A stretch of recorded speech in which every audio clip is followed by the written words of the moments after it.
Hello and welcome to this special New Year's Eve episode of the Uncuckables. The date, of course, is December 31st, 2019. It is just on 9 p.m. here in Melbourne. I'm Tim Wilms, Editor-in-Chief of the Unshackled, and I'm here, as always, in the studio. Well, except for last time, David Hiscox, Editor of the XYZ.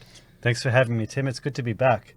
And to all the autists out there who insist that the new decade doesn't start until 2021, good on you. Just double down. I say you can all get stuffed. Yeah. And we've got somebody who'll be bringing in the new year quicker than us. Dieuwe Boer. Yes, that's right. I'm in Auckland at the moment. It is 11 p.m. here. I have a little bit of noise in the background because I've got a party going on, but that should quiet down. Rightly so. And so I'll turn the mute on in a minute if I need to. But yes, so I'll be doing a Happy New Year in 55 minutes over here because New Zealand is going to be first, as always, as it should be. Yes, it's today first pretty much in New Zealand. I know that there's a few Polynesian or Melanesian islands that bring in the new day or new year earlier. But I remember one of them actually, they decided to skip a day and be the last to end a day instead of the first to start a day. Yeah, I believe that's American Samoa. They decided to synchronize themselves with America instead, like a Hawaiian time zone or something along those lines. But New Zealand is basically the first. We have the Chatham Islands, which are 45 minutes ahead of us. So they will be clocking over to the new year in 9 minutes, and that's officially part of New Zealand. So, it's good. We're always one day ahead, one step ahead. I heard there's that island somewhere in the Pacific where, like, the actual time zone actually goes straight through the middle of the island. So it's an island where on one side of the island you can actually have New Year's, and 24 hours later you can have another New Year's party. It's pretty cool. Yeah. I believe that was Samoa, and I believe they fixed that actually. Why would they fix that? That'd be an amazing tourist attraction. Yeah, but it's not so great if you live there. Yeah, fair enough. Now, of course, this is not just the end of a year. This is the end of a decade, so we've got to review this year and the decade past. We are live on Entropy, which is, of course, the YouTube enhanced software, which had a software upgrade, so everyone keeps complaining that they can't get on Entropy. I'll put in the link in again, but basically follow that link, sign in with your Google ID. Don't worry, if you send us a super chat, the money goes to us and Entropy, who are based software developers. And of course you can ask us a question, and we've just launched our first poll for this evening. What was the meme of the year? So come on over and join us on Entropy.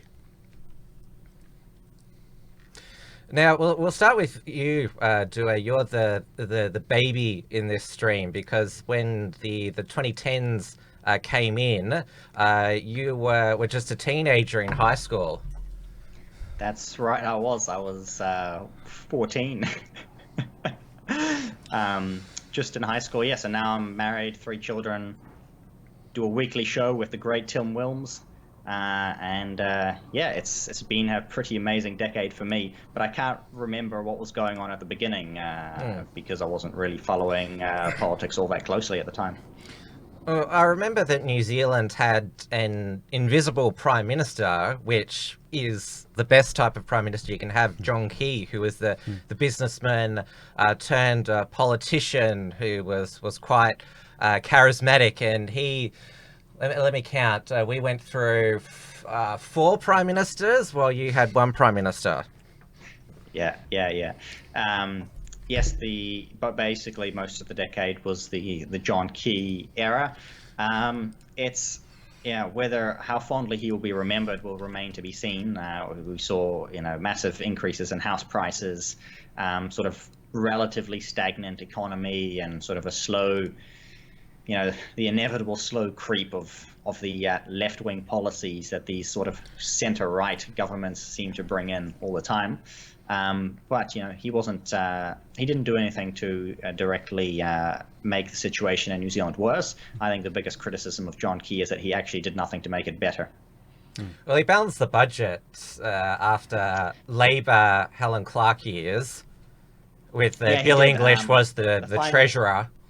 Yeah. The final year or two, they balanced the budget and went into surplus.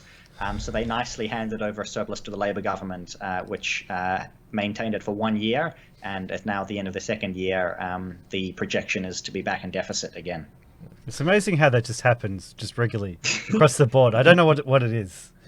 Well, we're getting a budget surplus next year. Yeah. It was going to be 7.1 billion. It's revised down to 5 billion. So we're finally getting it. Though and like clockwork, the left has started talking about how evil it is to have a surplus, and it means we're not giving money to the poorest. And all that it also means we need economic stimulus, Keynesian stimulus to that's right. to get people spending again. I haven't actually seen these articles from left-wing papers for about 15 years. And don't forget, they haven't said anything about, because our Reserve Bank of Australia has taken the initiative to engage in their own QE, quantitative easing, which is just printing money and devaluing the currency, which of course is one reason why wages don't go up. And we're catching up to the United States, where Donald Trump has actually encouraged the Federal Reserve to print more money to keep the economy afloat. And if you're an Austrian economics disciple, you know that that's just delaying the inevitable. Though I'm going to say something that's quite bad here, is that I don't mind. I hope that the crash from the inflation and zero interest rates happens after Trump's re-elected, even though he's encouraged this to ensure his own re-election. It's a funny one. It's really, we're better off the crash happening sooner rather than later. Though. That's the thing. Like, the longer you delay it, the worse the crash is going to be.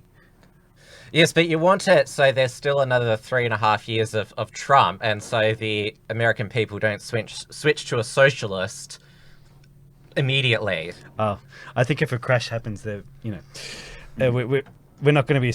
If a crash happens, we may not be resolving the next leader of the United States by a democratic election. So, yeah. If we're talking about election, like decade-long trends, then that's one of the first ones we could talk about, and one of the really big ones, because at the start of the decade we were just getting over the effects of the global financial crisis, which Kevin Rudd and Wayne Swan saved us. That's the conventional wisdom. But as everyone knows, the $900 checks, everyone just bought TVs from China, and who got the money? China. Yeah, with due respect, I paid off my credit card with that thing, but yeah. As we know, like, they didn't actually solve the structural issues. They just kicked the can down the road. And so 2020, it's a nice kind of sounding number. A number of people are predicting the next GFC for 2020. Yeah. The roaring 20s, everyone is. There's been all the memes about. It might be the writhing 20s, yeah. Yes. It's the entire discussion of economic collapse, or another bubble, is very interesting, because we didn't see it hit New Zealand too badly, in at least in my own experience, what I remember, and the same thing happened in the 100 years ago, in the 30s. Well, it's not quite 100 years ago now, but with the Great Depression in the United States. It's only known as the Great Depression in the United States due to the policies of FDR. In Australia and New Zealand recovered fairly quickly. So if there is another crash, even if it happens, if it happens before Trump is re-elected, of course he's gone. If he is re-elected, it all comes down to the policy that's followed after that happens, as to how quickly you can turn things around again. I'd say we're not in a. I mean, Turning Point USA would like to claim that we're in a Reagan 84 situation mourning in America, but we're more in a Nixon 72 situation where he made sure that there was enough inflation, took the US off the gold standard completely to ensure his re-election in 72. And of course, what happened for the rest of the 70s? The 70s was a shit decade because we had the age of Aquarius, where we had both in rising inflation and unemployment. That was when crime, violent crime, the age of the serial killer rampaged in the United States. Obviously, with the Zodiac Killer, he was in the late 60s. Then there was, of course, Ted Bundy, and then there was a whole bunch of, I think, was it John Wayne Gacy was in the 70s as well. It was really, really dark time. Then there was, of course, the first oil crisis in the UK. They had 3 days of electricity. In Australia, we had the fabulous Whitlam years. And, well, Fraser wasn't much better. And that was also when, because the population bomb, that was published in 1968. And so during the 1970s, everyone thought that the population bomb was going to go off. There was going to be mass starvation and overpopulation. And, well, the Pope who came in 79, who only lasted 2 months, Pope John Paul I, he wanted to allow Catholics to use contraception to curtail population growth, but he died before he could implement that.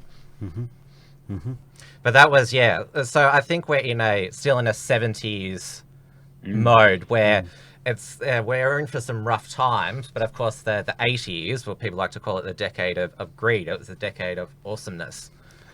It was the decade of the best music, I can tell you that. The way that I see the coming decade is, I think we're going to see a whole lot of these contradictions all come to a head. We've got, in Australia, we've got a population Ponzi going on. We've got a housing bubble Ponzi going on as well. And it's, same thing in New Zealand. Yeah, and there's a debt bubble all around the world. And Australia and New Zealand have some of the most off the charts housing prices in the world, I think. I hear Auckland's just about as bad as Sydney and Melbourne. Is that right? Yeah. Almost. Yeah, Sydney is definitely worse, but Auckland is trying very hard to keep up. Yeah.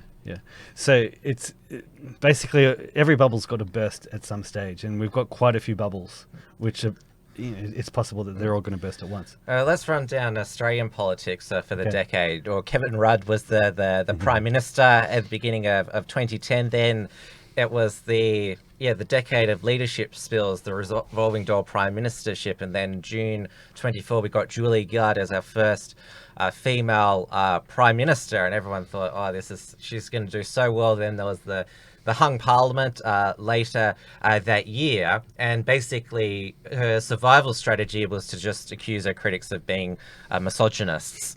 And by the time 2013, when Labor Party got rid of her and went back to Rudd, literally Alan Jones said it right when he said you couldn't breathe without being called a misogynist. I've got to say, the Rudd-Gillard farce, it gave me immense schadenfreude. I remember listening to the ABC radio again, because no they enemy. I was listening to the ABC radio on the day that Rudd knifed took the knife out of his own back and put it into Julia Gillard's. And I just remember specifically a very angry woman who was a Labor supporter, and she was so angry that Rudd could do this to Gillard. And the ABC reporter just very politely just reminded her that that's exactly what Gillard had done to Rudd. And I'm just driving to work just chuckling and just loving every bit of it.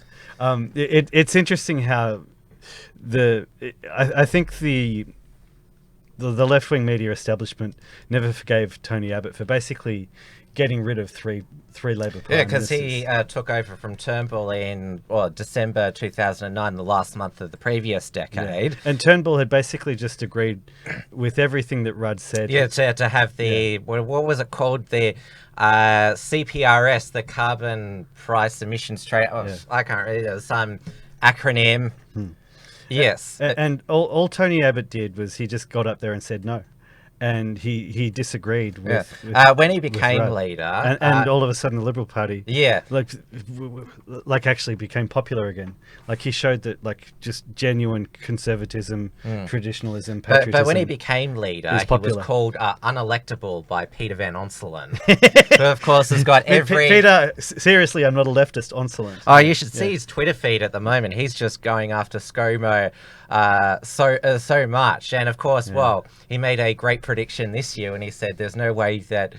I'm paraphrasing here. Scott Morrison can win the election, and happy to have this clip replayed to my own eternal shame if he does. So yes. Do people troll him with that then? Or? Well, he's trolling himself now. He's now put out a tweet saying that Scott Morrison is definitely 100% going to win the next election. He's trying to basically use his own curse. Yeah, it doesn't work that way. Yeah, no. It doesn't work that way, Peter. Yeah. Network 10 political editor now. So he's failing up. Yeah. But yes, going back to he'd be one of the cucks of the decade, you'd think. Absolutely. Does he still insist that he's a centrist? Oh, he's a libertarian free market liberal. Yeah, he's a liberal. Yeah. That's but yes, Tony Abbott. Well, he made a speech before he became leader saying, "We know that this climate change is absolute crap." He based the 2010 election campaign on stop Labor's big new taxes, the carbon tax and the mining tax. Even though Gillard said there will be no carbon tax under the government I lead, in Labor's wasteful spending and stop the boat. Because remember, we were getting nearly, well, it wasn't at that time, but before Abbott came in, it was nearly a boat a day. Yep. 50,000 people. Yeah. And 1,000 drowned at sea. Yeah. That's blood on the hands of Labour and the Greens. Yes. Sarah Hanson-Young, she cried. Let's say it's still being shared around the internet, that famous one of Sarah Hanson-Young crying. Tears aren't going to bring them back. But yeah. He basically campaigned for 3 years, Tony Abbott, against the Gillard's carbon tax. Yeah. And then they basically brought Kevin Rudd back in to save the furniture because, Australian men would just think sick of being called a misogynist every 5 seconds. Yeah, just to think that was 2013? Yeah. Yeah. And so Abbott had a landslide win, won 90 seats. He eventually repealed the carbon tax and the mining tax, though he wasn't able to abolish the Clean Energy Finance Corporation or scrap the it's a renewable energy target. Yeah. So and also the Climate Change Authority. Yeah. You got rid of the Climate Change Commission, which was headed by Tim Flannery. So we had the Climate Change Commission and Climate Change Authority. We've still got the Climate Change Authority. Yeah, so we're still bankrolling the far left green organisations. And that's really, Yeah, here in New Zealand is the emissions trading scheme, or the emissions trading scam, as we call it, and that was brought in by the national government. Right? That was John Key, the so-called centre-right government, has given us our carbon taxes, and billions of dollars go, I don't know, to the UN somewhere. Nobody actually knows where the money goes. It doesn't go to New Zealand. Oh, don't forget, that reminds me, Kevin 747 he was called, because when he was Prime Minister and Foreign Minister, he'd go to all these countries because his real goal was to be UN Secretary General. That's what he really wanted to be. And of course that was Helen Clark's goal, and it's going to be Jacinta Ardern's goal as well. He basically doled out some Australian taxpayers' money to pretty much every nation he visited, left a tip of our money at the door, even though he'd already wasted heaps of it. So the climate change thing it's been the big thing of the decade, and it's going to be the big thing of the next decade, because what we've seen repeatedly throughout this decade is that this climate change alarmism from the left is not politically viable. Well, that's why they've ramped it up. It's now Extinction Rebellion. Well, what we see repeatedly is that it's basically oligarchy-funded NGOs who are always pushing these protests to make it look like it's a broad movement, but really it's just the same people, like finding weirdos to speak for them. Yeah, and of course, and over again. spamming social media, because this has been the decade of social media, and I think that's what spooked the Liberal Party in 2015 when they rolled Tony Abbott, because they basically mocked him enough on social media, and of course that fed the mainstream media, and of course the polls, which we know are totally correct, had Tony Abbott losing 30 news polls in a row. Well, that's a really important one, because I basically saw it coming. When Tony Abbott got in power when was it, 2013? Yeah. 2014? I thought that the pendulum would just swing back. Like before he got back in power, I thought that politics in Australia would always be a pendulum where Labor Party get in, they start bankrupting the nation. Liberal Party comes back in, pays off all our debts, then people are like, oh no, we want a nicer government, and we just keep going through the same cycle. But what was clear was that something had changed. You had the left dominating social media. You had not just the ABC, but all the commercial stations in Australia gone further to the left as well. Yeah. And so that was one of the things that kicked me into gear, and the people that I started up XYZ with. And I was like, look, we've got to do something. We've got to actually fight back, because something's going on. Things aren't going to always just swing back and forth. We're not going to be okay. We have actually got to do something about this. Because it was a 2-year campaign to basically portray Tony Abbott as Satan, because, well, this was the first political derangement syndrome, Abbott derangement syndrome. Remember, there were the Fuck Tony Abbott t-shirts, which Clementine Ford, she made a little business venture out of it. And remember the socialist socialist alternative red flag magazine cover, where they had a knife at Tony Abbott's throat saying, this is one cut we'd like to see, which they later withdrew because it was attracting too much attention, but they didn't see what the big deal was. Wow, it's funny nobody was ever charged over that. Yeah, even though you could, if you say something bad about Julia Gillard, it's like, oh, you're endangering her, you're demeaning the office of Prime Minister. We've got to respect the office until Tony Abbott comes in. Yeah, so that's where I'm going with this. So it was about halfway through this decade that people on the right learnt to internet. We realised the power of this thing, and we turned it all around. And within a couple of years, we had Pauline Hanson back in the Australian Parliament. We had Brexit. Had the Brexit vote in the United Kingdom, and we had Donald Trump in America. Yeah, and it was very quick. And then Boris as well. Yeah, UK. Yeah, it all happened very, very quickly. Like within a couple of years, it's like the whole of the quiet Australians, the quiet Americans. Or they're the silent majority in America. It's the quiet Australians, the silent majority in the US, and the shy Tories in the UK. There you go. Yeah. It's and like the cuck Canadians who vote the soy prime minister. What do we call the New Zealand ones? Is it just the? They talk about silent majority here as well, but it's not very many people. We just don't exist in New Zealand. We're like the tall poppies. Is it the the vocal minority? Is it the sheep rooters and the people who deny that they root sheeps? Yeah. I'm afraid there's not enough of us to come up. They talk about silent majority. The few people that do talk about it. Yeah. But I don't know if I don't know if there is a silent majority. That's what we will have to wait and see.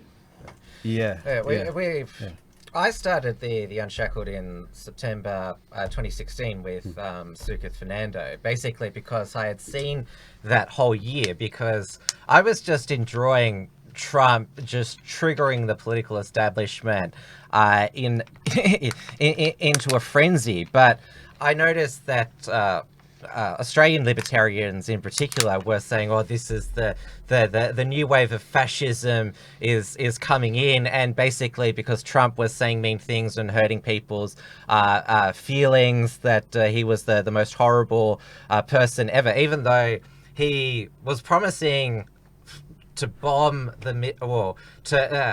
he did promise to bomb the shit out of ISIS, but less intervention. But mostly to leave the Middle East, yeah. Yeah, which he hasn't started a new war, Trump, which is progress.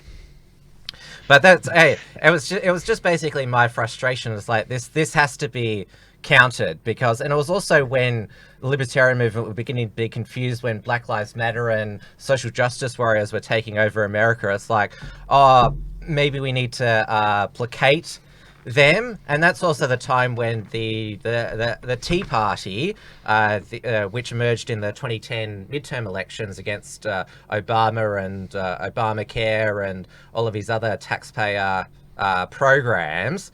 That's when Rand Paul came into Congress. So did Mike Lee, Ted Cruz in 2012. The Tea Party died in 2016 with Trump, who he ran on popular issues. I mentioned non-interventionism, trade, and immigration. Ann Coulter described it as the $1,000 bill laying on the ground, which no one picked up.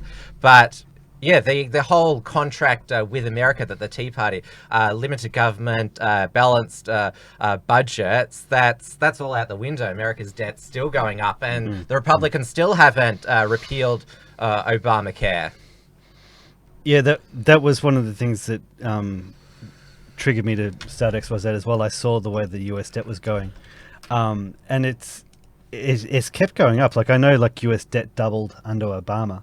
Where's US debt at the moment now? Like, it's... we can look up let's look up the debt clock now. Yeah. There's a clock. Because I think it may have doubled again. This decade is sort of the decade where, in a sense, libertarianism died or split, in a sense. Where, it's split. The left libertarians who have gone full social justice warriors, and then the right-leaning libertarians who have basically become the new right, the populists and the traditionalists and so on. Usually, in many cases, I find were libertarians. Oh yeah, I've got the debt clock up here. It's a bit complicated because it's got all of the. Maybe I can enlarge that. Yeah, I think it went from about 8 to 16 under Obama. Oh, there's a world. World debt clock here. The world. Yeah, there's more debt than money in the world. Oh yeah. Let's have a look at the world. It's funny how that happens. It's like, here we go. USA. That's what happens when you just create money out of thin air. 23 trillion public debt to GDP ratio, 66 external debt to GDP ratio, 86. Oh, China, look at their debt, 9 trillion. So yeah, I thought we all owed. I thought we all owed our money to China. Yeah, Japan, 12 trillion. I've seen this pointed out as well, that China owes a huge amount of money, and actually, what they do is they buy out people's debt, but they create their own debt to buy out other people's debt. That's got to work. Surely that'll work. Who's lending all this money? They can get the paycheck, right? They can basically extort some kind of compensation out of the people they're loaning the debt to then use that to repay the people that they owe. That's the theory. Yeah. Okay. So if you go down this list, do you get to a country that is actually owed money that doesn't have debt? No, this just has the debt. This is all debt. Australia, we're at 671 billion. Italy is nearly at 3 trillion. So is India. We owe more than Argentina. 3 trillion is the UK one. Socialism hurts you. Yeah, but who do we owe all this money to? Like, who do we owe it to? No, that's where I'm going with this. It's I believe for New Zealand, a lot of it is owed to Japan, but you see that Japan is one of the top countries in the world in terms of. Well, they've had a population decline. It's like private owners. Yeah, it could be that the governments buy it from the banks, which are not factored into the national debt of the other countries. So, like, the Japanese government is very highly leveraged, but they do it, but the people themselves are very wealthy. And so they maybe will pay it off one day. I'm not sure what the plan is. We have got a question on entropy. I've put the link in again if you want to ask us a question or send us a super chat. You can now send a super chat in Australian dollars with the latest entropy upgrade. So Charlie Brown AU, who comments on most of my Minds posts, even though I don't like Minds very much, I just post there just to keep it up. Question is, the only way for Australia plus West to go back to right wing is civil war plus citizen arrest of the left Jew system government? Yes. Well, I don't want It's- that to be the case. What's I your still- answer? I'll just keep saying that you can you could keep voting. Not that that necessarily is going to help for legitimate right-wing parties that are traditionalist, but focus on your own demographics is the way to go. Make sure you've build up a community and raise a family that are right-wing and spread the word and do a bit of evangelism. And you have built up sort of a grassroots cultural change. It's when you look at the Bible, some of the earliest stories are very archetypal. You've basically got the concept of the ark. It's this idea that like you might be surrounded by degeneracy, and one day it's going to be destroyed, but you focus on securing the existence of your own family, of your people, and everything might collapse around you, but you remain strong. Your people remain strong, and then you can always build for the future. That's happened it's happened both with the flood and with Sodom and Gomorrah. You have the story of just one family who flee a city, and the city is destroyed. The social slogan of this decade has been "Love is love," and I think it's just let me. Yeah. So, you see where I'm going. Though. I see where you're going. Yeah. So the point of this is that this is how we do it. Don't expect necessarily to actually save like our countries as they exist today. Understand that a nation is made up of its people, and we concentrate on being better people and having those connections to each other, and that's how we keep our people going. Don't necessarily get attached to keeping everything that we have. I suppose I can give a biblical sort of counterpoint in terms of the Israelites. What they did is when they turned degenerate and rejected God, then the other people would come and invade them, or they would be invaded and oppressed until the people repented, and usually would be a remnant, a small group who would repent, and they would slowly build up their power, and they would have their captain who would lead them in battle and defeat the enemy, and then so the nation would be restored, and then the next generation would return to degeneracy, and honor would go in a cycle for hundreds of years. But that's the kind of thing that's possible too, is that it looks like things are bad, but it's just a punishment that can be overturned by people who are repentant and follow the true path.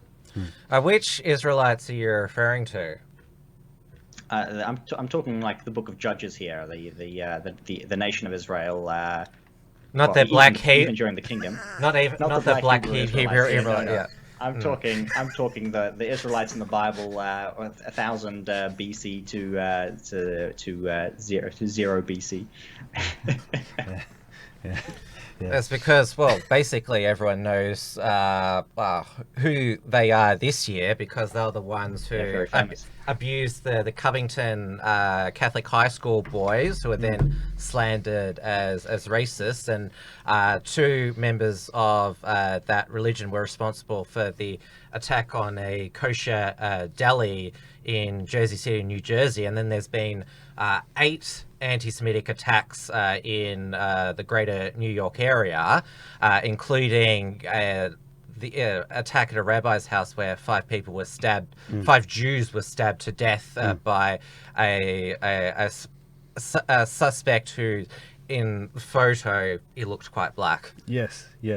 So it'd be interesting to know how many of these attacks are actually Black Israelite attacks then, because we don't know whether, because they're not like a terrorist organization where they claim responsibility for their for such attacks, but they believe they should probably be listed on something like that. Well, yes. Well, given basically, like, New York is now under attack again, and they believe, because they believe that you have these editors on the New York Times who write about white guilt and anti-white racist propaganda, and then what they don't realize is that the Jews look just as white as Europeans, and so they get an increase in anti-Semitic attacks as well, because hey, They,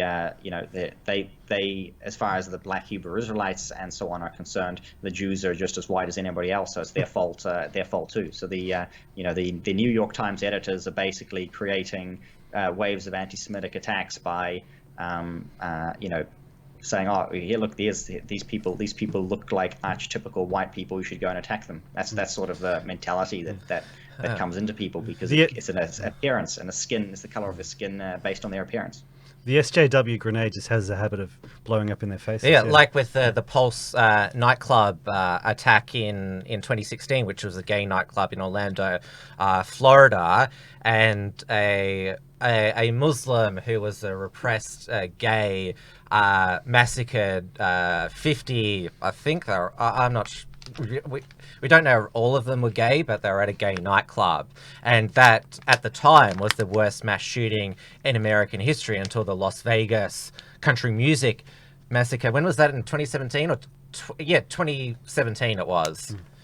Yes, but that was because obviously the SJWs was like homophobic attack, but then they announced I can't remember his name exactly, but it was clearly a Muslim, yes.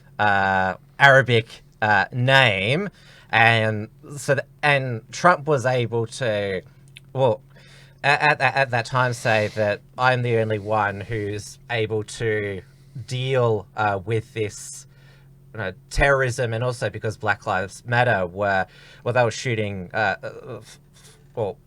people who purported to be members of Black Lives Matter were gunning down US police. Yeah, there was one guy who shot 5. Yeah. Yeah, and so Trump said him the law and order candidate, and he said after Orlando, I am a better candidate for the gay community than Hillary Clinton. And now Trump's doing the same thing, saying that we need to combat anti-Semitism as well. Given, it's interesting that Bill de Blasio, the mayor of New York, his rainbow city has fallen apart, and of course the governor is Andrew Cuomo, because remember, he thought the biggest threat to the state was the Proud Boys, and of course Chuck Schumer, he's the New York senator as well, who I believe is of Jewish origin, and of course he's been demonizing Trump for the last 3 years. So maybe they need Superman again. Superman. Yeah, well, he came along in the 70s and cleaned things up. And of course, don't forget, California's turning into a shithole with, literally people shitting in the streets, homeless. Do you know, when I visited San Francisco in 2004, even then you could smell the dung. And of course, Silicon Valley, they're encouraging the people working there to live in pods and eat bugs. Yeah. We've got some super chats from the Senator Slayer. Yes. Does he want to come? Oh, he's coming on. Yeah. Do you want to read it, or? Yeah, sure. You got to read the amount as well. Okay, so Senator Slayer, US dollars, $3. So thanks for that, Senator Slayer. He's given us another one, just saying more shekels with 15. He said, thanks for all the great content this year, Timmy. He's called you Timmy Time. Dave, Matty, Richard, and the nerd you have on tonight. Happy New Year. Rise without fear. 1488. White Lives Matter. Yeah. Though I noticed that Entropy, because he's called the second super chat more shekels, but Entropy, because shekels is actually the currency legal tender of Israel. Why don't Entropy, because you can send in more currencies now. Why don't the next update you can send through shekels, like the actual Israel currency? Well, why not? Yeah. Oh, someone was asking before, like, what's Israel's national debt? But I'll run a quick search. Yeah, let's find out. Well, the time's gone. Well, it's just past 20 to 10 here Melbourne time, which just means that it's nearly 2020 in New Zealand. Yeah, we've got 18 minutes to go. We're doing this in US dollars. 208 billion. Is what? Nearly 209 billion. The national debt of Israel we were talking about just before. Which doesn't put it in the top, but they do have, as a percentage of GDP, 66%. That's pretty high. probably higher than Australia and New Zealand. Well, they're going to another Right. election now That's because quite they're going to. I think it's their third election now because the previous two have resulted in hung parliaments, and Netanyahu has just been re-endorsed as the Likud party candidate. It was in the previous decade. It looked like sort of it was finally going to be solved, the Arab-Israeli conflict, because Ariel Sharon, he was the prime minister at the time.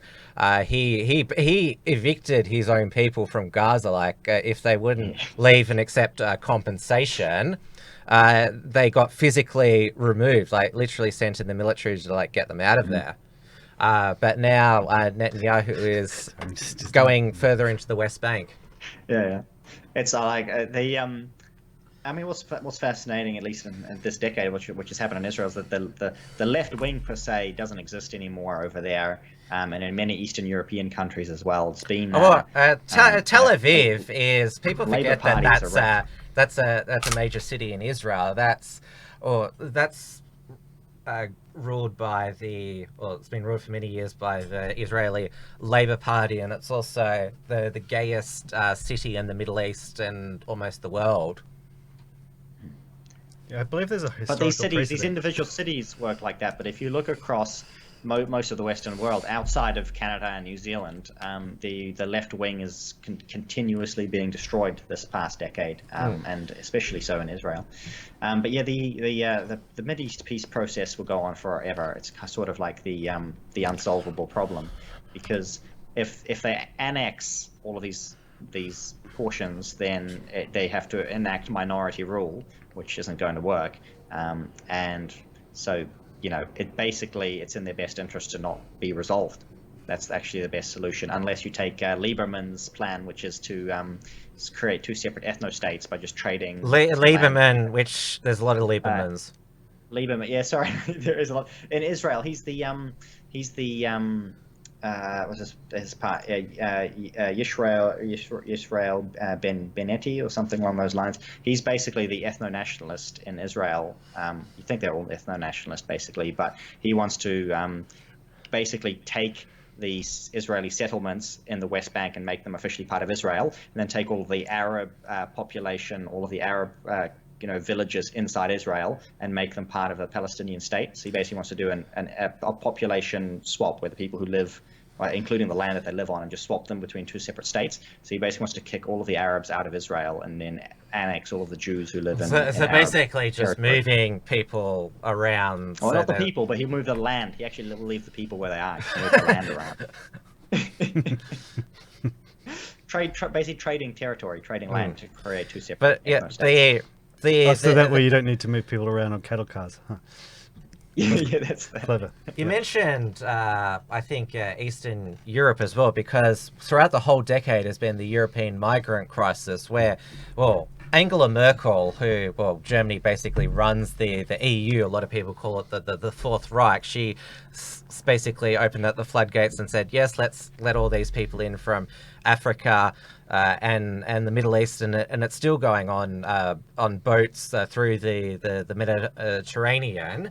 And while the EU nations have pretty much become cucked, the Eastern European nations form a communist bloc. They've become extremely nationalistic, both Poland, Hungary, and the other prominent former bloc countries, Bulgaria, Romania.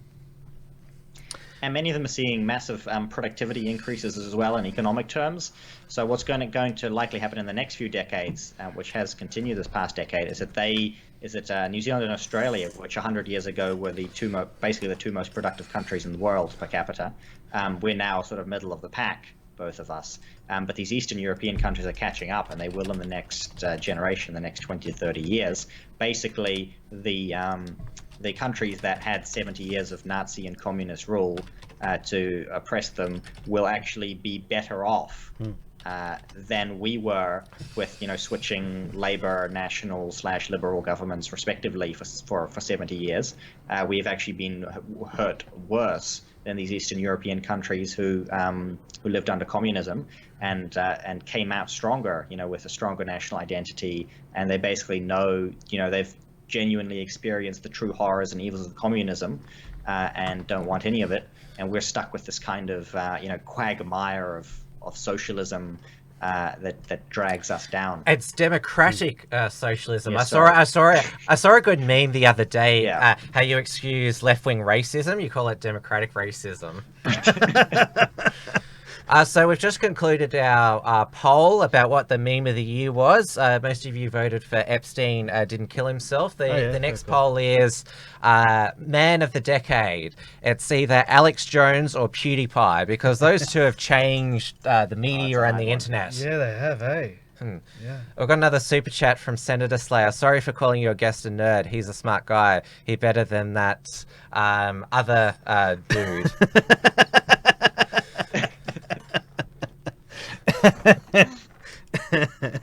Because that's the other thing about this decade, is that too many people were red-pilled online, and it coincided with Trump's election and WikiLeaks, of course, showing that Hillary Clinton Clinton Foundation was basically a money laundering operation, and that she rigged the Democratic primaries against Bernie Sanders. There was a lot more scrutiny on all the Clinton associates that mysteriously died, including Zeth Rich in 2016.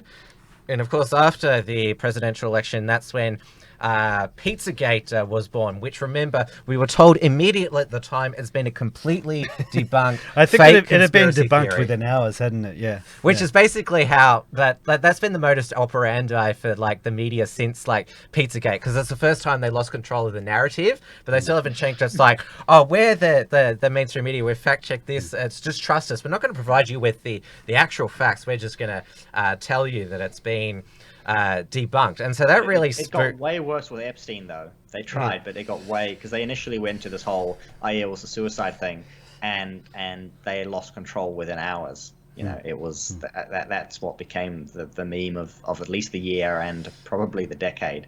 So it is this is the year, and these past few years have been the years that the mainstream media has lost control of the narrative multiple times, and I think it's only going to get worse. And people are still questioning, I mentioned before, the Vegas massacre was, I think, 70 people. Oh, yeah. He had that, basically, it was like a machine gun from that Vegas hotel room, massacring them, and there are still a lot of unanswered questions from that. Yeah, it just doesn't add up. Stephen Paddock was his name. How does he get that many weapons in, and how does he shoot, even with the weapons that he had? How does somebody who'd never shot never been that into shooting before, how does he kill so many people? Yeah. But don't forget, we're meant to believe the FBI and CIA, even though the previous decade the left was saying the FBI and CIA are evil. Now it's like they switched very, very quickly. Well, they're basically supporting a police state now. Even their so-called anarchists, they're like we need all the security agencies. They need to watch all of the far right people. They've gone from warning about the Patriot Act to going, hey, that actually sounds like a really good idea. Well, basically, the globalists and the elites have basically been able to suck them in really easily, which shows how dumb they are. Yeah. Well, yeah. The last few years, everything has changed. And where we are now is that we've got two ranks of people in the West who are just getting more and more polarized. Don't believe for a second that it's ever going to, we're going to come back together and just start to understand each other and have dialogue. It's just going to, the center is going to get smaller and smaller, and the edges are going to get harder and harder and going to go further and further to the right and to the left. We've got another super chat. Do you and I want to do the honors? Yeah, sure. Yeah, go. You do this. Okay, this is from Peter Grace. Can't join the Proud Boys. This is for Australian $3.33. 333. Merry Christmas and Happy New Year's to everybody. Apartment from Peter Grace, who sits at home alone on Christmas, jealous of all us patriots who have loved ones around them. He's a fucking coward. I certainly enjoyed being surrounded by loved ones for Christmas, as did you. Yeah, it was beautiful. I just went from family party to family party, Yeah, and I just kept so eating. did I as well. Yeah. Like, people noticed that I haven't posted much on the Unshackled, and our shows have taken a bit of a break. Just been so busy with those things called haven't family, posted- friends, and loved yeah. ones. Yeah, that's it. I've posted very little, but I've put on 3 kilos. It's been beautiful. Yeah. I stayed away from Facebook basically, and all of the social media and absolutely everything for nearly a whole week now, coming into the second week, and it's been really good. But also at the same time, looking, good to get back into this as well and still have some fun, because that's what this is. This is fun. I think we really enjoy doing this, and everyone on the right who's active in alternative media, we have fun. That's what it is. And going back to obviously the social media or YouTube revolution, we've seen basically these platforms, Facebook, Twitter, and YouTube. It's like, oh shit! Like, we've allowed people to discover the truth, and now we've seen the massive, not just basically deletion and shadow banning, but of course Google searches now will spit out fake news, and Wikipedia spits out fake information and history. Yeah, basically, to find out what the truth is, Google it and then believe the opposite. Yeah. That's all you got to do. Because Wikipedia has just updated their page on the Black Hebrew Israelite after the recent spate of attacks. Oh, really? Yeah, they didn't after the kosher deli attack in New Jersey. Ah. But what do they say now then? Oh, there says, they were linked to this kosher deli shooting. Yeah, okay. That's interesting. They don't mention the Covington boys, though. No. It'll be interesting to see if they actually get labelled a terrorist organisation. Well, we're still waiting for Trump to declare Antifa a terror organisation. He keeps saying he's going to do it. It's always difficult, politically difficult, when the organisation doesn't have a formal structure that... Yes, it does. There's terrorism. Rose City Antifa in Portland. That's basically was the birthplace of Antifa.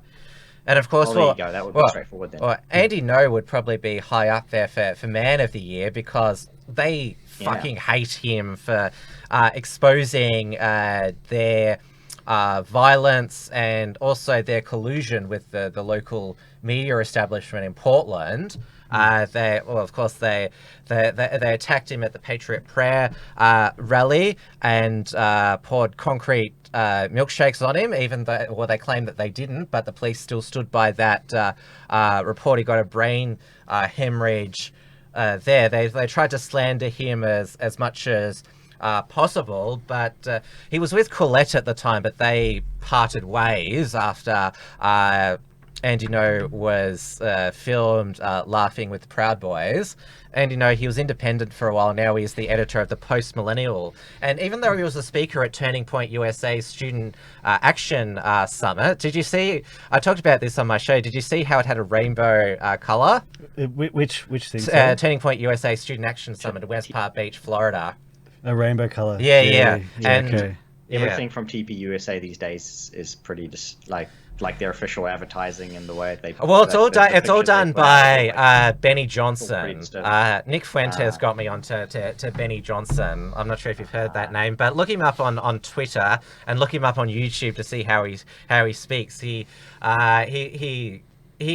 formerly worked at BuzzFeed but got fired for plagiarism. That tells you that's... Yeah, that's the great caliber that they can hire at TP USA. Yeah. But where was I in the story? Well, if we're still talking about men we've of got 3 minutes until it's midnight in New Zealand. Oh yeah. So you've got have you got an official countdown? You count us down. It's your new year. Well, I don't. Okay. Well, you can talk for another 2 minutes, and I'll see if I can interrupt you for the countdown. Well, I was just going to say, like, if we're still talking about men of the year, men of the decade, you've got to talk about the WikiLeaks guy. Oh, Julian Assange, yeah, of course. And also the guy who's been making all those videos where he gets insiders from Google and Project Veritas, James O'Keefe. James O'Keefe, yeah. Those guys have changed a hell of a lot. What about Titana McGrath? She's my favourite feminist on Twitter. Yes. And I've also 2019, at least for me, was the year of being white pilled I think a lot of the white pill content creators on YouTube, like Dr. Steve Turley, had a huge impact on me this year, actually. What does Steve Tilley do? I haven't heard of him. Okay, he basically makes daily videos about the what he calls the rising wave of conservatism and traditionalism and the end of globalism, and that's sort of what he makes his videos on. And a lot of it focuses on what's on Eastern Europe and Russia and so on. But it basically is the idea. He says that we're going to win. That's his story. Yeah, great. Well, that's the other really big trend of this decade.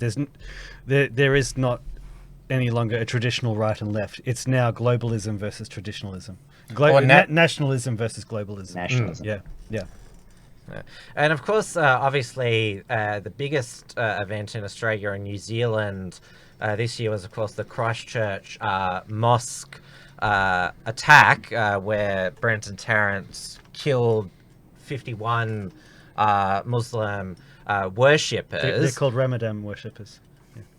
And of course, that was the left and Antifa and socialists. They saw that as their golden opportunity to basically try and purge all of us from social media, have us all on watch lists, and well, if they had their way, we'd all be interned.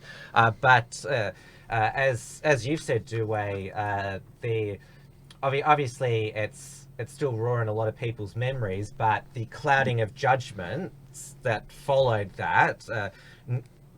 New Zealand politics is much more irrational. I'm going to do the New Year countdown first, and then we'll get back to this. All right. We're coming up on 10 seconds, all right? Count it down. 10, say it. Yeah. 9, 8, 7, 6, 5, 4, 3, 2, 1. Happy New Year. Happy New Year, New Dieuwe. Zealand. Does the Auckland... Yes, we did it. New Zealand wins again. So somebody also said, what about the Sri Lankan Easter worshippers attack as well? That was how many? 128 who were killed in it was coordinated church. It was on Easter Sunday. Yeah, I honestly had no idea that Muslims were in Sri Lanka until that happened. That was amazing. Shortly after. Yeah. But yeah, so I mean, what happened there? Yeah, in New Zealand, and we'll focus on that. But first, quickly, it did really change New Zealand, and New Zealand always thought, yes, we're tucked away, safe little country, and nothing can happen here. And then suddenly everything changes. And the left use that as their perfect opportunity to try and go after people and silence people. But usually, like you said, it has the hand grenade goes off in their face, kind of it has the opposite effect. And actually, we've seen a few more traditionalist, or rather more right-wing nationalist YouTubers pop up, and more commentary from nationalist figures. And also the New Conservative Party this year has actually doubled their membership. So we are going to see, whether they can get 5% in the election this year will remain to be seen. But there are positive things from a pushback to the left-wing agenda in the wake of this. Sadly, they push for gun legislation, but only 13% of semi-automatic firearms were returned. You do realise that when you're talking about this, there sounds like there's gunshots behind you. There's gunshots. Yeah, sorry. So that's all the fireworks going off now. I'm sorry. Of course. Not much I can do about that.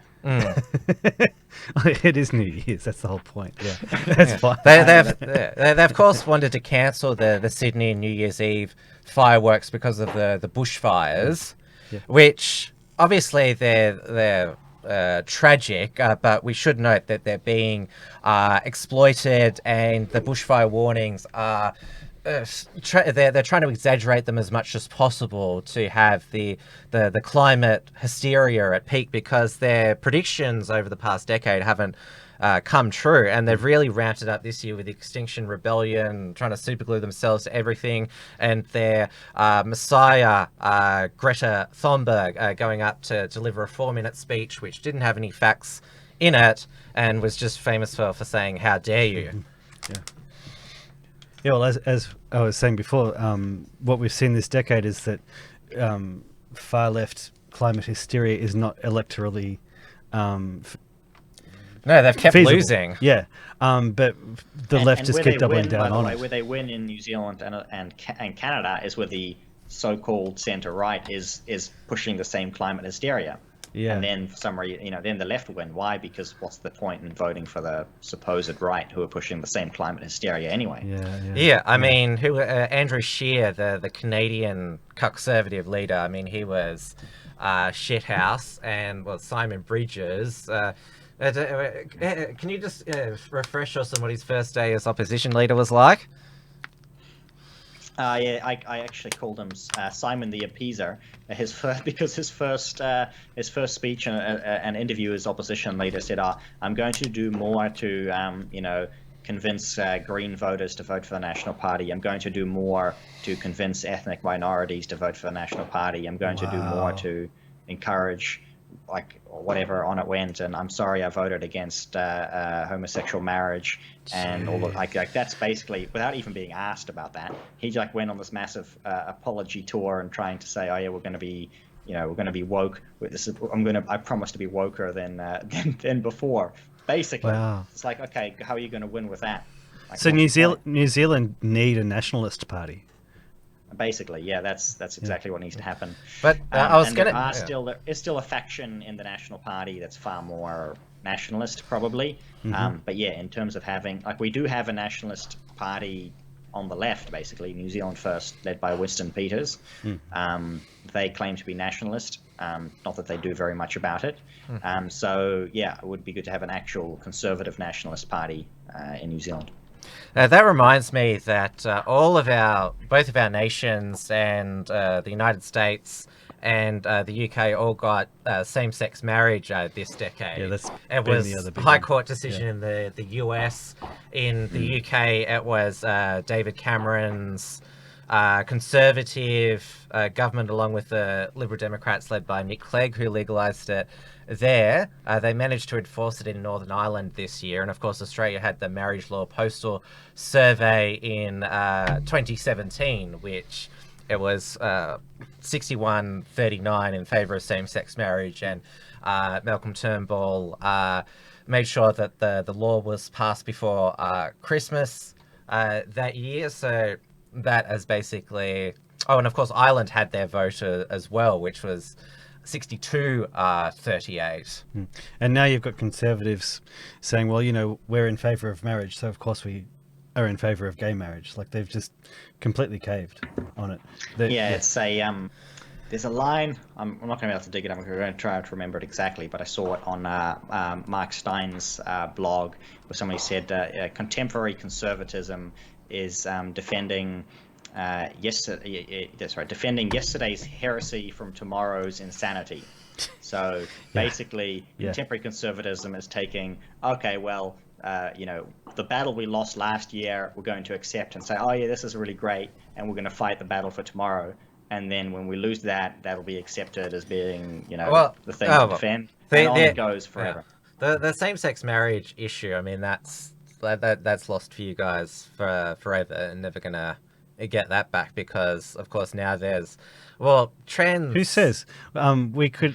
What's wrong with having a look at the policy change and deciding 10 years down the track, okay, has it been overall beneficial or has it been a bad thing? So you want to do what the left do, have a revote?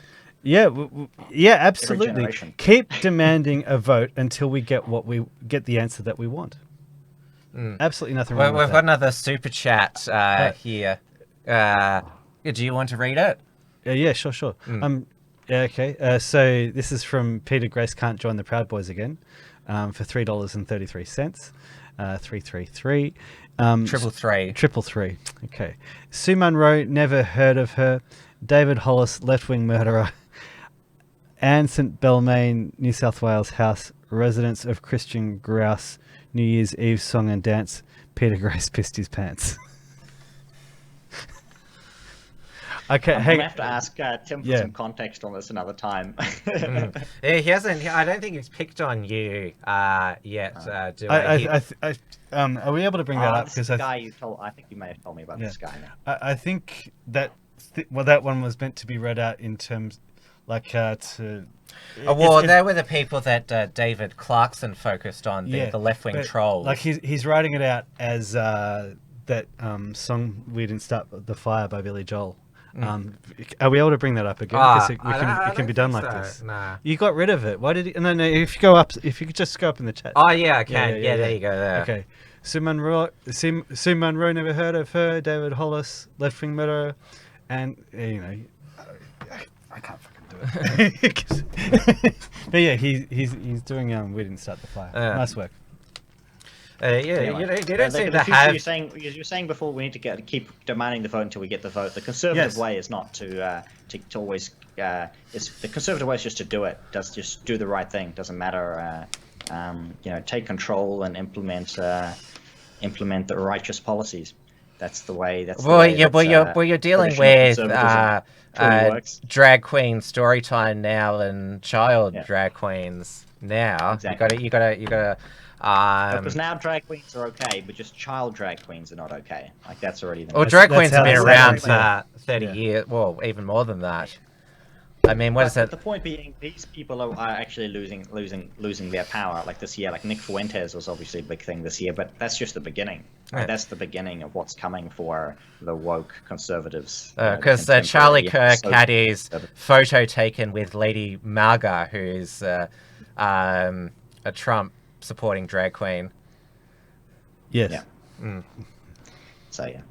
So I think anyway, what I see happening this year for me, and this decade will be more of we're going to continue seeing what we've seen before, but in a more spectacular fashions.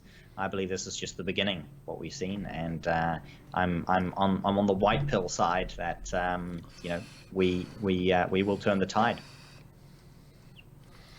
Well, the 20s, I've said it in the promo for this show. It's probably, if this decade wasn't, how would you describe it? Societal changing for humanity, the next one will even be more so. Yeah, absolutely. Because it's certainly we're not really saying goodbye to anything that's happened over the past 5 years. Yeah, it's going to be ramped up. Yeah, that's good. I mean, because I've said we're at a 72 situation, not an 84 situation. Yeah. Well, it could become an 84 situation. Though I actually think in the fact that like 5 years after 1984, communism collapsed.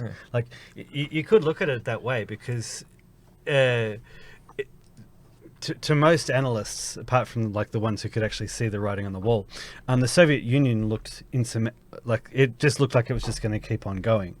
All it took was Ronald Reagan, Pope Paul, and Margaret Thatcher and a few other people to stand up and say no, and it collapsed in a decade. That's what we're doing now to globalism. We're standing up and we're saying no, and we could see that order collapse in a similar kind of way. It could be the trad 20s. Yeah, that'd be awesome. I also think it might be the Torba 20s because Andrew Torba, who is the CEO and founder of Gab, they tried to take Gab offline after one of the synagogue shootings where the perpetrator had posted on Gab. He's basically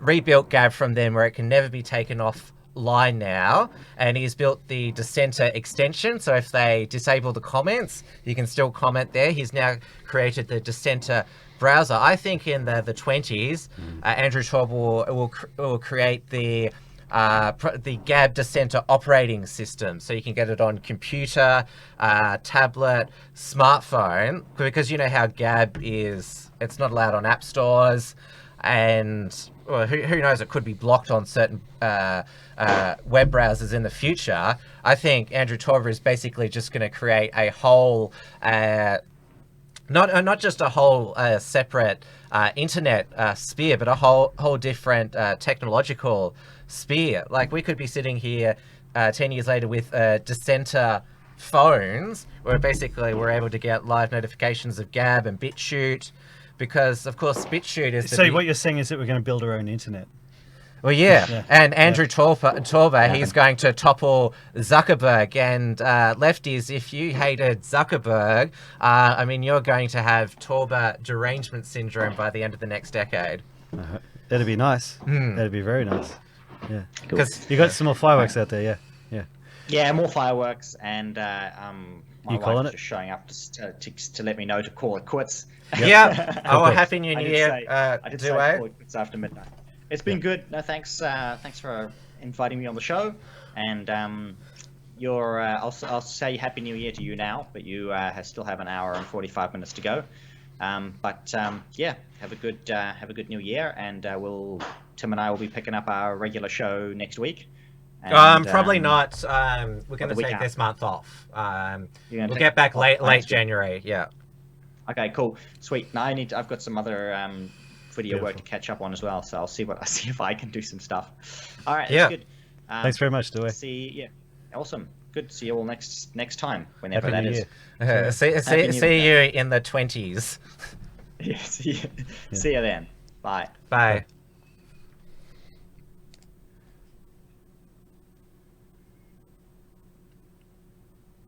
Okay, so are we getting another guest on? I think so. Matty's not going to call in, but I Yeah, think the he Senator said he Slayer would wanted already to. be half, Yeah,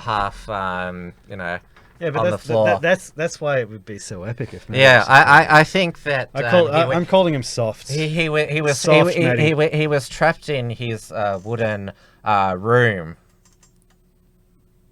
You know, remember last night you streamed from a new room? Yes. Oh yes, with the wooden doors. Yeah. Yes. It's actually Matty didn't say it's a new place. He's moved into Elwood. Is he living above a certain restaurant? Is he? A Might certain be. cafe? I also heard the Proud Boys that bought the joinery, and they're yes. going to turn it into their Australian headquarters. That's magnificent. Are we waiting on the Senator Slayer? Did he want to come on? Well, he said in the that he wanted to. He's got the Skype number. Yeah. Peter V has sent through a super chat Yeah, for 'cause AUD. we can keep carrying on till 10:30. $6.66. On a simpler note, on the 12 days of Christmas, the parasites gave to me 12 corrupt politicians, 11 impeachments, 10 suicide bombings, 9 vegans run over. And he keeps going all the way down. Yeah. He did this the other night. Yeah. So I assume appreciate there's it. another super chat coming, Peter V, where you're going to. We should sing it. I won't delete this. No singing. Don't worry about that. Oh, people in the chat said that they wanted us to sing. Peter V has been a great supporter of all of us this year. Yeah, it's been really appreciated. The V man. Maybe I think Matty might have heard me calling him soft. So he is watching. He's scouring the. Hang on. Yeah. We'll Ready? get him on.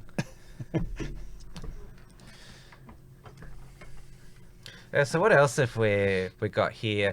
Oh yes, why don't we talk too. about comedy? Oh, okay, sure. Yeah, because we probably lost the greatest comedian Matty's coming on. of I would say the 20th and 21st century. The last woman to be funny, Joan Rivers. Yes, you were telling some of the amazing stuff about what she's done. Can you recap Well, yeah, that? everyone just remembers how she died during throat surgery 2 months after she said that Michelle Obama was transgender and that we all know. It's interesting how globalists tend to take out some of their greatest enemies through surgery. Patton, General George Patton was taken out. Oh a yeah, similar it was way. like the most obvious one. Like he was killed by his own military truck. Yeah. Well, yeah, but he survived the accident. And then he had his wife actually reported like he was fine, and then he went in for surgery. Yeah. And then he was on his deathbed. Interestingly enough, Hello, who have we got here? we've got Matty. Hello. Hello. Hey, Matty. It's Matty. What's going on? It's not Matty. It's the Senator Slayer. What are you doing on New Year's, mate? You haven't even had a beer. Oh, we've got to drive to the party. Yeah, we're going to Matty's new place in Elwood. After the show. Yeah.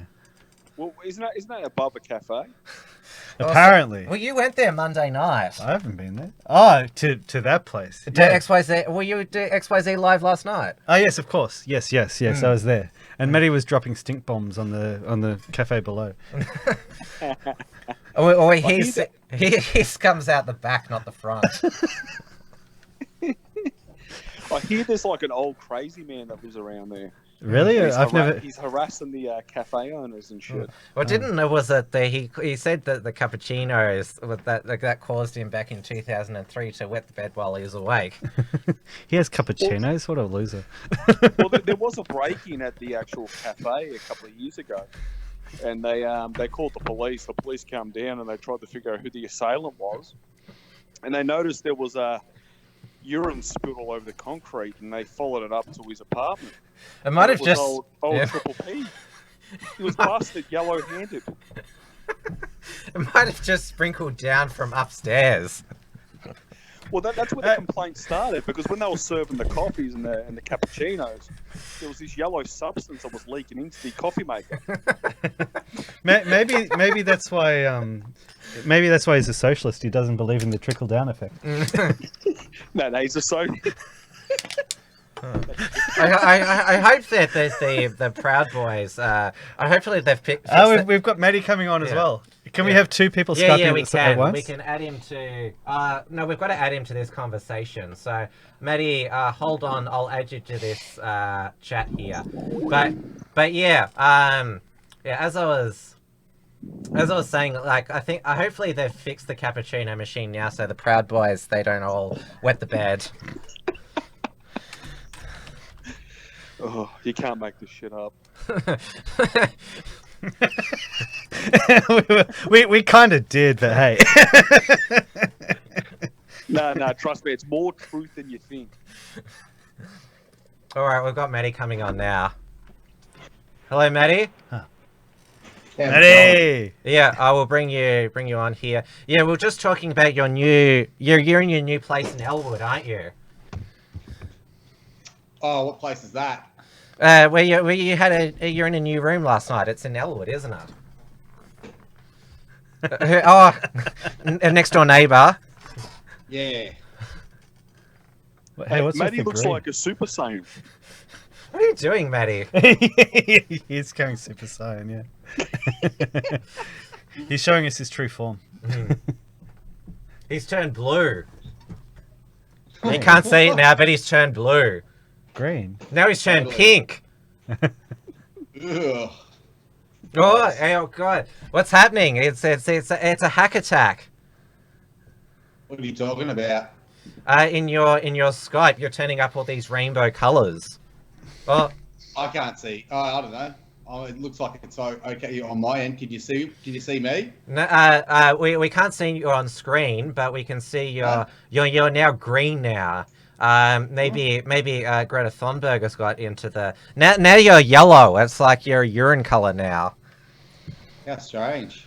Well, anyway, do we have any more politics to talk about? Yeah. Kevin looks fine on my end. It's I'm fine. not sure now. what the issue is. It's all sorted. Oh yeah, we were talking about comedy. I was talking about Joan Rivers because she was the most savage comedian that ever lived. Joan Rivers, because it was like how it worked in like her final years is like because she traveled a lot for her like stand-up shows, like all the like TMZ and that they'd be waiting for her at the airport, and they basically bait her about like current like political issues and celebrity gossip, and so they'd ask her, what do you think of this, and she'd like take the bait and like say something outrageous. You remember that show Jersey Shore? Yeah. Yeah, with the Italian New Jerseys. Well, one of the most famous female characters was Snooki. Snooky. Yeah, and so she was asked about Snooki's pregnancy, and Joan Rivers said even Rick Santorum, who was a pro-life Catholic presidential candidate, even Santorum said abortion. She had a meatball after 9 months. Oh, They man. thought it was a baby. I remember that show. It was so degenerate. It was just. Oh, what pure about degeneracy. Nicki Minaj's Anaconda? You remember that song and a music video? That's probably the most degenerate song and video of the decade. My Anaconda don't want none unless you got buns, hun. I don't know that. Why do you know like the whole Yeah. lyrics? Yeah. How do you know this, Tim? Because it was played on the radio. It was played on the radio. When? Yeah. Oh, lots of stations. Oh yeah. Oh, mainstream radio sucked ass. Mm. Yeah, I don't listen to it much. Yeah, I told you how I listened to a bit of Mick Malloy's show, and he kept he gets prank calls. Yes. Yes. Hey, Mick Malloy's a good guy. I used to drink with him. Mm. He used to tell me some amazing stories about the old days on the radio. Hey, what did he tell you, Senator Slayer? Oh, I don't want to get too much into it. I don't want to fame anyone, but I met him one day and he was a bit, he likes to cut and draft every now and again on tap, and he was a bit lit, and he was just telling me some stories about the old days when they used to make the magic of radio, and he said that they used to have all these great jokes, and there was a guy that was at the radio station, an old guy. He kind of passed his prime, kind of missed that kind of comedy, pinnacle that everyone finds, and kind of failed his whole life. And they all felt a bit sorry for this bloke, but he used to sit in the editing room just cutting up the shows for him, basically garbage work, so that they create the content, he just cuts it up, and basically when they'd send the interns to the room to come get the edited footage and the edited audio, and the interns would always come back and quit, and they don't want to work there anymore. And he said, "What's wrong?" to one of the interns, and they said, "It stinks like fucking piss." And he said, "What are you talking about?" They go, "You haven't gone back there?" And he's like, "Nah." And he goes in, kicks the door open, and says, "What the fuck's going on in here, Peter?" It was Peter Grace. He was urinating all over himself, all over the tech equipment. This is why they had to keep replacing it, he said. They nearly went broke replacing all the tech equipment. So they just called him Triple P. Well, you know that Martin Malloy, the program that he produced, its most defining feature was its toilet humor, and they released 3 ARIA award-winning comedy albums. The first one was called The Brown Album. Matty's like, hey, you guys go to me on here for this. Yeah, and and the second one was called Poop a Troop, and the third one was called Eat Your Peas. What are you guys talking about? Hey, so Matty, what did you think was going to happen? I don't know. How's New Year's for everyone? it's going quite nicely. So Matty, what do you think the most important thing to happen this year was? This whole year? Yeah. Oh, wow. I haven't even thought about anything like that. Put you on the What spot. the most important thing to happen this year? What, in the entire world? Yeah. How about Hey, I asked. Matty. yeah, I was just going to offer a suggestion. I don't know. Because Matty's struggling here. There's lots of good things. There's been a lot of trash this year. That's the thing. It's like there's just been so much nonsense going on all year. Yeah. So you look back, you're like, what do you? It's been a good year. People sort of woken up a little bit more to the narratives that have been spun to them. That sort of whole awakening process is going through, which has been nice. Seeing people sort of slowly wake up out of the slumber that we've been in. I don't know. See, I lots of things that happened to me this year as well. We'll just keep working. You became red-pilled this year, didn't you? Me? Oh, Yeah. I was always sort of Or on the red blue-pilled. Blue-pilled, yeah, I got real blue-pilled this year. Isn't blue pill when you take? Oh, I thought your highlight of the year would be in the anti-Semitism report. I Come on, forgot. I completely forgot about that. It's that important to me. That's true. I did actually make that report. That was a pretty good highlight. But more than being blue pilled, I got more god pilled as well. I was already god pilled, but I got really god pilled this year, so that was nice. And yeah, it's been a pretty good year. I think 2020 is going to be even better. Everyone's going to wake up. I think that's my prediction, but who knows? Depends on what the Almighty Creator wants for us all at the end of the day. Peter V has finished his super chat poem. They're all $6.66 Australian dollars. Dave doesn't want us to sing it. What do you two think?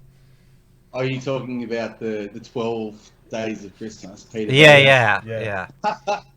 He's been sharing that one all over the place, hasn't he? I did sing an earlier version on my own. No, show. did you? I don't believe I heard you sing it. I didn't. I read it out. Hey, just before we go on, Matty, what do you reckon God has planned for Tim next year? Do you reckon he has like a wife planned for him? I hope so. I hope a wife and of the female variety, and with them in a monogamous relationship, and you can produce a lot of kids and never cheat on her ever. Otherwise, I might be falling from Matty's flat and land in front of the local cafe and void my bowels. You'll have to watch out for the white Sharia patrols. Yeah, that's right. I thought of a really funny joke, but I don't think I can say it on the air. Oh, what's this? Didn't stop you on election night, Matty. You're working on an epic XYZ article I heard last night that apparently Dave thinks is too hot. Yeah, I think, all right, I think I might have to go back to the drawing board maybe and keep the current version as like the secret version, and then maybe do a slightly nicer version. That could be a way of going about it. Yeah, I think so. We'll work it out. Yeah, and we'll keep the real version to ourselves for now. Okay, I think we're are we gonna sing the Peter V 12 Days of Christmas? I can't see it. I can't see it. Okay. Let's do it. Let's do it. We'll go from the start. Yeah, okay. On the 12th day of Christmas, the parasites gave to me 12 corrupt politicians, 11 non-impeachment impeachments, 10 suicide bombings, 9 vegan run over, 8 refugees with palm oil injections, 7 Rainer feminazis starting fires, 6 youth carjackings with knuckle sandwiches, 5 golden showers with nappies, 4 conservatives cucking, 3 cheating walk roads, 2 far wide rights of pieces, and 1 ugly retarded Toonsberger. By the way, met Greta at Comic-Con's lounge last Sunday wearing an ABBA outside and provided a link. Happy New Year. Thank you very much, Peter. People haven't written... I'll put the poll in. Who was the man of the decade? Was it Alex Jones or PewDiePie? Alex Jones. What a crap decision. With what a crap 2 people. Oh, who's your man of the decade? Who's my man of the decade? What other than David Hiscox? Man of the decade. I don't know. Who's second to David? Probably that black guy that slapped that chick on the train. I didn't see that. That's Well, what about woman of the decade? I think Ann Coulter is woman of the decade. She wrote probably the seminal book of the 21st century in Adios America, which basically talked about, well, it's still in the public consciousness today, the demographic change She's a nerd. She's a nerd. Like in the 20th century, it was Atlas Shrugged. That was the biggest book of the 20th century. 19th century, what would you say? Biggest book? I don't know, maybe. That was 20th century. Communist Manifesto. And of course, 18th century was the Wealth of Nations. Yeah. Also, just a shout out for Senator Fraser Anning this year as well. To me, it feels like a couple of years ago already. Basically for about 6 months, Senator Anning just turned Australian politics upside down, and what I loved about it is basically the grassroots movement that's come out of it. I love the way that like a new political party was organized like within weeks, basically to try to run for an election. I think it's a start of something, and I think it will grow from here. Don't forget, he was also demonized by everybody. In fact, he was described to me by a prominent Australian libertarian as the next Hitler, and condemned me for not writing in a report about Fraser Anning that I scolded me for not calling him Hitler. Yeah, so for you, this has really been your divorce from the old libertarians. Has it been this year, or Australian libertarian movement and the Lolbertarians in the United States. I still love Tom Woods, the Mises Institute. There's some really cool people over there. Lou Rockwell, he's another based one as well. Dave Smith, Michael Mellis, Scott Horton, they're all super. We also this year, we lost in the Senate David Linehelm. And later in the year, of course, he lost his Sarah Hanson-Young won a defamation case against him. Yeah.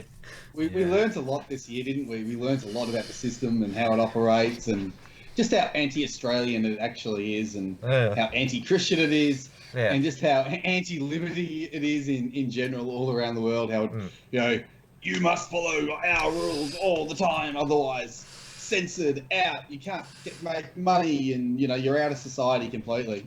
That's basically how the establishment wants to operate in the current year. I think just to know what it looks like to me. This is what it looks like to me right now.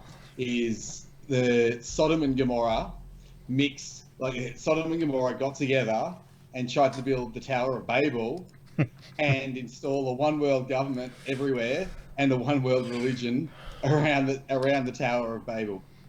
And so that's how I see the current year. So I wonder what's going to happen next. And of course, I believe there's an historical precedent. Yes. We mentioned David Linehelm's case. Of course, Blair Cottrell lost his appeal against his conviction under Victoria's Racial and Religious Tolerance Act. What is that? A lot of the media said, he was convicted of hatred. He wasn't. It was severe ridicule, contempt, or revulsion, because that was Section 25(2). He wasn't charged, and neither were you, Neil, or Christopher Shores, under Section 25(1), which actually talks about hatred. So he was not convicted of in intending to incite religious hatred. So he could sue them. Yeah, well, Channel 9 called him a hate monger. They definitely defamed him then. They have no grounds to call him a hate monger, but I'm not a lawyer. Just to add quickly, I know it's lighthearted tonight and all that, but mate, that whole courthouse should have been flooded with libertarians. They were nowhere to be seen. An army of 100,000 libertarians supporting him, but where were they to? They were too scared about optics. Yeah. Oh no, a guy says things that we don't agree with, or that other people don't agree with. That's the thing. That is other people's opinions. Because if you don't call Blair a fascist Nazi, then you support fascism, Nazism, and racism. That's a logic there. And of course, it's you can interview communists on your libertarian conservative shows. That's fine, even though their ideology killed 10 times more than fascism. And feminists as well. And you can call for men to die and things like that. You can go on national TV and propose a final solution to the patriarchy question, proposing the slaughter of over 1 million men. The PQ. And be granted a visa to say those things. That's why David's man of the decade. You got the one-liners. It's PQ. How much longer have we got on this? I think we're actually done. We're in overtime now. We've just we've got to go. Yeah, yeah. Hey, just before we go, I want to say thank you to Pauline Hanson for having that awesome speech about men, and I think that's a symbol of a bit of change for us. Yeah. I should have made that a poll. Woman of the decade. Was it Pauline Hanson or Ann Coulter? Oh, it's too late to do it now. We have got a final super chat from super chat. Seven and Nick for $100. Thank you. Which of course was previously radical Islamophobe. Happy New Year to all my favourite Supreme pizzas in the chat. Could be the pizza 20s. Yeah, that's quite possible. It'll all come out. I'll I'll put the entropy link in one more time, but I've got my invitation just now to the rooftop party, so I'll be heading there. Let's call it. Yeah. Also, thank you for everybody who has watched and supported the Uncuckables in 2019. Of course, we just started. It was after the Christchurch massacre, where everyone was trying to deplatform us, but we're still standing, and we're going to go into 2020 bigger and better. And of course, James Fox Higgins will be back next year. I still haven't heard from him, but obviously it's busy with his house move and obviously his family as well. But James Fox Higgins show will be back in 2020. Of course, I'll be back with Wilms Front once a week during January. XYZ Live and Matty Rosenberg Live. What was that? Rosenberg? Yeah, because that's your real name. Shut him down! Shut him down!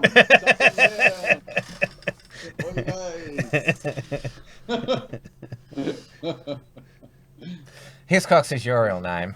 Yeah. Yeah. Just think of all the Hey, Matty, go people. watch The Believer, mate. The Believer. Nah.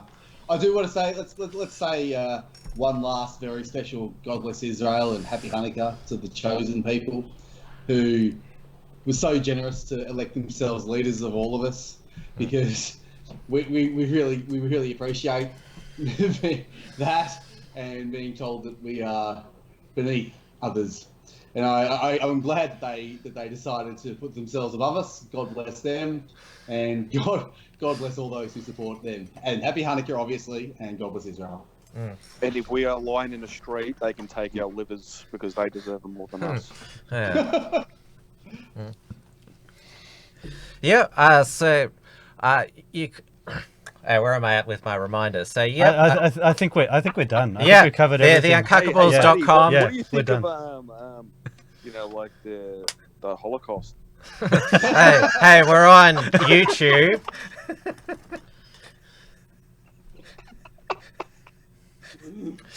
I don't know. It's all true. It's all true.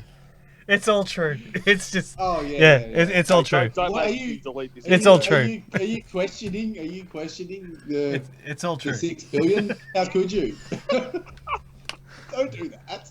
It's unbelievable. Yeah.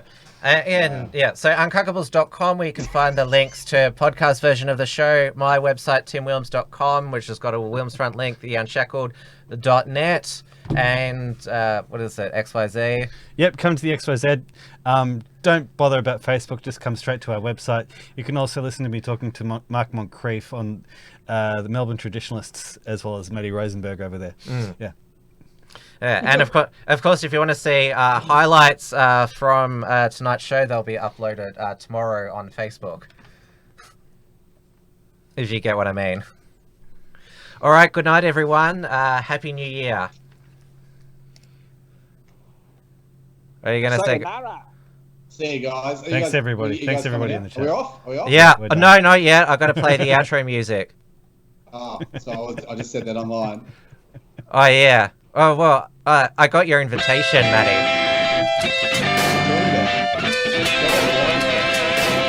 The Uncuckables. What are you doing?